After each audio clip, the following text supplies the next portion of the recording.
What's up guys, Mickle here, and Ripple just got another big win in the court. In this video, we're going to go over exactly what that win was, but more importantly, what it is telling us about these judges and their preference for Ripple in this case. Guys, this was a 50-50 ruling that Ripple did not have to win, but we see once again the court absolutely shutting down the SEC. In this video, I'm going to show you guys why this is such a big deal and such a good sign for Ripple in this case. You guys are gonna love this. Guys, I also want to talk about a really important reason I believe the SEC is going to settle this case. This reason has not gotten a lot of attention, but I really do believe it's going to be the primary reason the SEC is ultimately going to settle this case with Ripple. We know Ripple wants forward-looking clarity for XRP, and they won't settle this case without that. I'm going to show you guys in this video why the SEC is ultimately going to break down and meet this demand for Ripple, give Ripple forward-looking guidance on XRP that it's not a security, and in return, they're going to get this one thing that the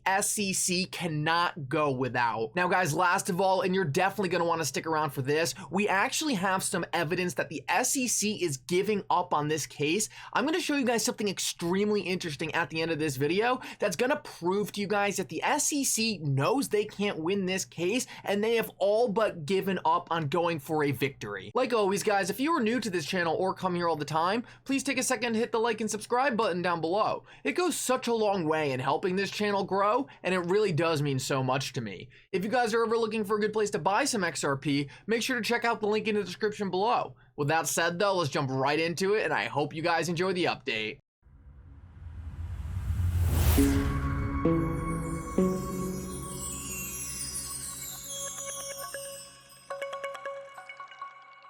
So guys, this is very exciting. We once again see Ripple getting another win in this case. Now this win is actually very significant, but for a different reason than the actual ruling itself. So this ruling actually had to do with the SEC trying to seal or hide information to the public on why they object to John Deaton getting involved in this case. If you guys remember, John Deaton tried to get involved in this case a couple weeks ago to try to represent the 67,000 XRP holders and explain to the court why XRP holders believe XRP has utility outside of the company Ripple. So one of the SEC's expert witnesses, Patrick Doody, went to the court and wrote a report on why he believes that XRP holders were depending on Ripple to increase the value of XRP. John Deaton essentially responded to that and said, hey, this Patrick Doody guy probably didn't talk to a single XRP holder.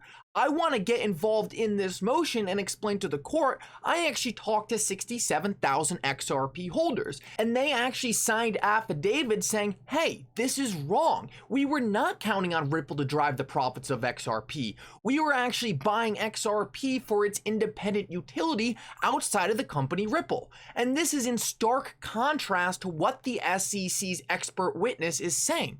So it was really important that John Deaton was able to get involved in this motion. Now, to this point, we still do not have a decision on whether or not John Deaton is going to be allowed to argue on behalf of us XRP holders, but I want to point out that this is really significant to the case, because one of the prongs of Howey is whether or not investors were depending on a single entity to increase the value of their investment. So what the SEC is trying to say here is, look, we know XRP holders were depending on Ripple to increase the value of their XRP. And that's what this Patrick Doody guy is trying to argue.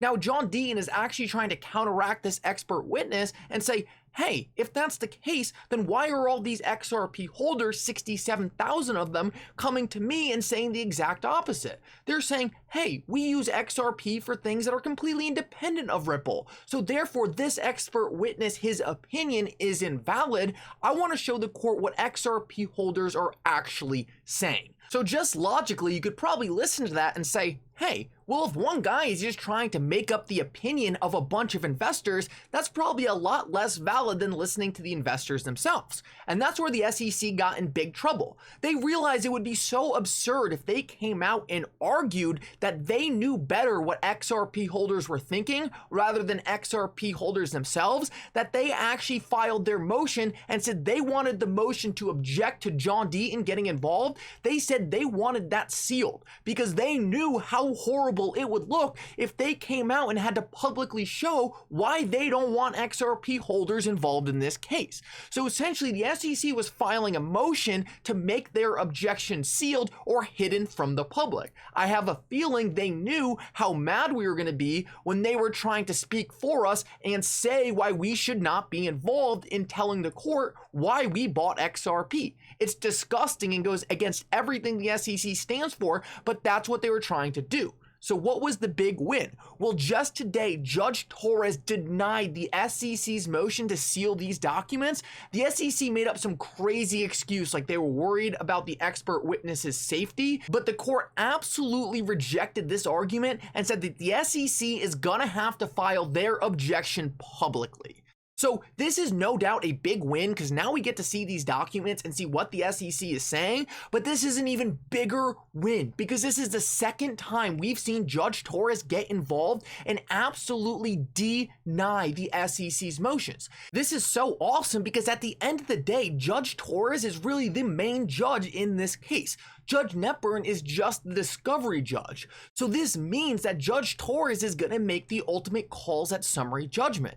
And this was really a 50-50 ball. Judge Torres could have went either way and it would have made sense, but she chose to side with Ripple and XRP holders. This means that I highly doubt Judge Torres is going to be making any decision at the end of this case that's going to harm XRP holders. And the ultimate decision that would hurt XRP holders the most would be to declare XRP a security of Ripple.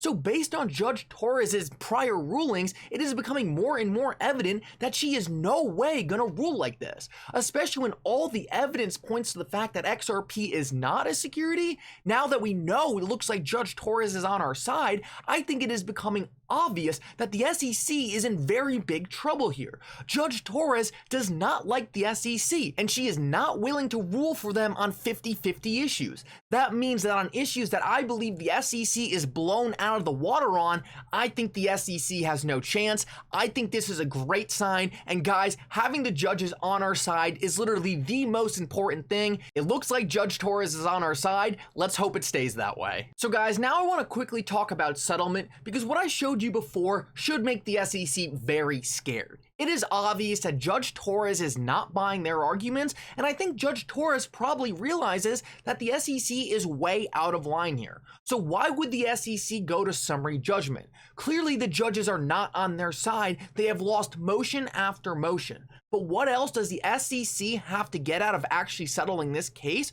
Well, guys, if the SEC does not settle this case, they will not get a paycheck. And that's why I tweeted out, I think a paycheck is a big reason the SEC will settle this case. Guys, the SEC has already wasted so much money on this thing. They are going to look so bad if they do not get anything out of it. At this point, the SEC is already going to have to eat the fact that XRP will not be a security. They might as well get the money. At this point, Ripple's going to be willing to fork over some cash to get assurance that XRP will never be declared a security. That's okay. Ripple is okay with paying that fine as long as they get clarity. Once they get clarity, their business is going to explode in the US, and that is worth so much more than continuing to deal with the SEC. The SEC can save face by settling this thing and getting a fine from Ripple. There is absolutely no incentive for the SEC to take this to distance. The court is not on their side, and they are going to lose out on all the potential profit that they can currently leverage with Ripple. Ripple does not want to keep fighting this thing, and the SEC can let them out of it, and all it's going to take is a small fine. The SEC is going to have to eat the fact that they already lost on XRP being a security. It's not, and the court knows it, but the SEC still has time on their side because Ripple wants to get out of this thing. They can take the money and run. That's what I think is going to happen. It's the only decision that makes sense, and I tweeted out as a joke after that, Ripple should force the SEC to take XRP as a pay payment for the settlement. Guys, how funny would that be if the SEC was forced to eat their words, witness the utility of XRP, Ripple could send them XRP, would be settled under 3 seconds, and say, there, now at least you know XRP has utility too. Just joking around, but oh my god, that would be hilarious. And last of all, guys, and this is no joke, the SEC has already given up on this case, and this is just another reason I think they are going to settle this thing. This is something that I actually did not know. This actually came from Jungle Link, so props to him. He put out a video where he actually exposed the fact that the attorney who I roasted the other day in my video and said she was horrible, that was that poor girl's first time in court. How can you possibly say that the SEC is taking this case seriously if they're throwing out first-time attorneys? Guys, that is a joke. I wouldn't hire a first-time attorney for anything. I mean, it's not a summer internship. This is the most high-profile case in crypto history. The fact that the SEC is throwing out a first-timer to fight some of the most experienced lawyers in the world? I mean, guys, the SEC knows this thing's over. You can't possibly tell me that is any kind of good strategy. That's just straight up giving up. They're like, all right, good luck out there. We know you're going to get killed, but it doesn't matter. We know we lost. That's the only explanation for pulling something like that. Guys, that is absolutely insane. I could not believe it when I heard it. And guys, not only that, take a look at this. SEC lawyers are quitting because Gensler wants them to litigate cases they cannot win and not just settle. And I thought this quote was so telling. This is actually from a former SEC attorney who just left. I like to try cases. I also like to win, said a former SEC official who left to enter a private practice. I was looking down the pipeline at the types of cases that the SEC is going to bring and not seeing a path toward victory on the SEC side. Guys, this is something we always knew, but sometimes it takes some reassurance. The SEC has no path to victory in this case. They are simply delaying and delaying their ultimate demise. I think they'll settle. I don't think they're going to take the big loss to Ripple. I think that makes too little sense even for the SEC, but I guess we'll have to wait and see what happens. Guys, thank you so much for coming. I hope you enjoyed this update. Make sure to like and subscribe. It really does mean so much to me. And for now, Mickle out.